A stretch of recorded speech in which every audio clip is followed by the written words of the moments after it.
Welcome to Sunny Day Stamping. I'm Julie Baca. I've got another quick and easy Christmas card for you today. Now, if you're not needing a Christmas card, I think this video will still be helpful because you can use the same layout, change the paper, and have a card for whatever occasion that you're needing. Now, we're going to be using Stampin' Up's Designer Series paper. This is their pattern paper that's all double-sided. It makes it so easy to make a colorful festive card. Now, all of the measurements and the supplies that I used are linked down in the description below. They go to my website, so you can get all the information there, so you can just relax and enjoy the video. Let's get started.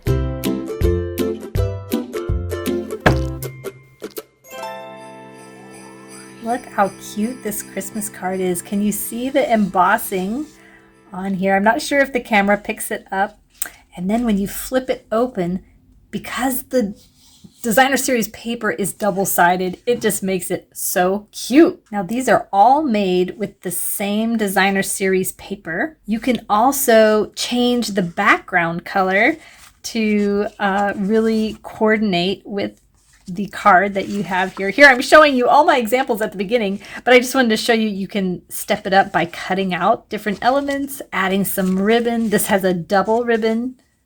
So I'm going to be using the Gingerbread and Peppermint Designer Series paper. This is on page 9 of the little mini catalog. And I just wanted to show you, because if you aren't going to use this Designer Series paper, I wanted to show you how you can find the coordinating cardstocks that go with that set. So you can choose all of them or just choose one to make your cards. Now, this Designer Series paper also has a stamp and die set that coordinates with it. I don't have it, so I had to cut out my different elements. But if you don't like fussy cutting, you can get the die set to cut the elements out of the Designer Series paper for you. Okay, let's get started. We're going to first start by cutting our cardstock. It's going to be at 5.5, and then we're going to turn it and cut it at 5.25. All these measurements are on my website, so don't worry about writing those down. Then what we're going to do is push this over to the 1-inch marker, or you could line it up at 4.25 on this side, but I find it easier to push it over to the 1-inch marker here. Make sure your cutting blade is at the top, and you're going to score this so there's a 1-inch flap. Now you're going to take your Designer Series paper and cut it at 5.5 and 4.25.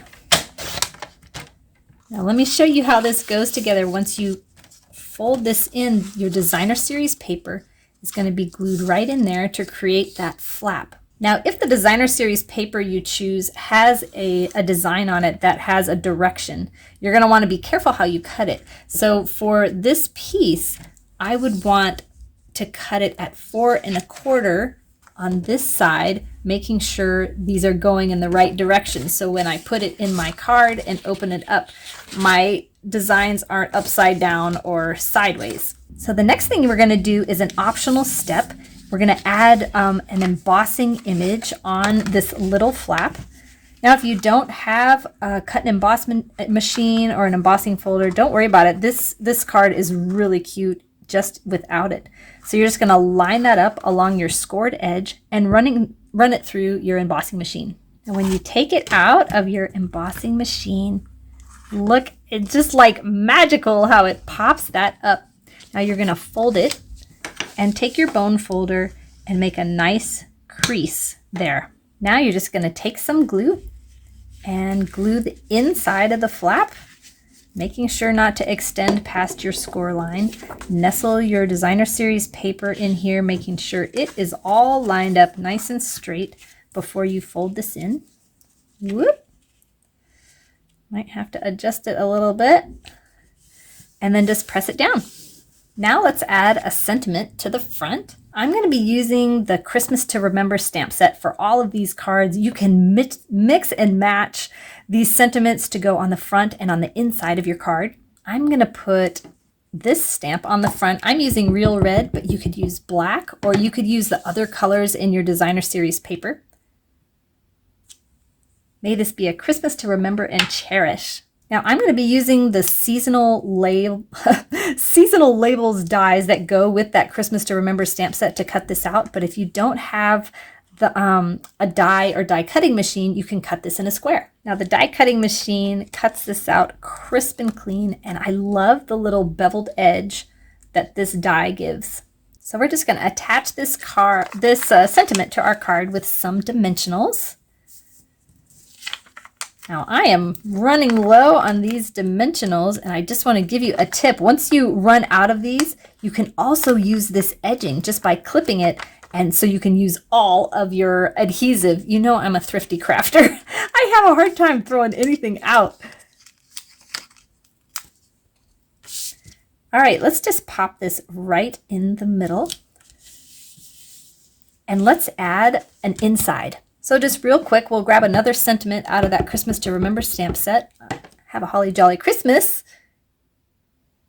Stamp it in real red and then glue it to the inside of your card. Isn't this adorable and so quick to make? Let me show you how to add just a little ribbon. So you want to measure how much ribbon you're going to need just by like pre-testing it. Put it in here and then kind of give yourself some extra. Now you can snip it here if you're going to just do one strand, but if you're going to do two, pinch it here and grab the tails all the way down to you, so you're getting a even double strand before you snip it. Now keep that doubled in and nestle it into your card, into the fold. That fold's just going to help you keep it nice and straight and tight while you tie it, and then you can move it afterwards. Now I learned to tie my bows upside down because it can help if you're having a hard time getting your bows to lay the right way, which I always seem to have a problem with that. So now we're going to figure out which are the loops there and which one is the tail. We obviously have to snip that because we doubled it over. And then you can kind of adjust these tails. Now because it's double, I like to pull one in so that one loop is bigger than the other, and we'll do the same on the other side. There we go. And now you can pull it out of that fold if you want and put it in the middle of this little lip here, or you can just leave it in the fold. That looks good too.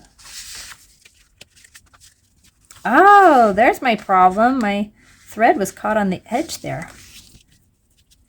Now you can trim those up or leave them long and dangly. Before you go, I have one more detail that I want to show you, is how to decorate your envelope if you want to. You can choose another piece of paper, either the same design or a different design. All the papers coordinate, so you can definitely pick a different design.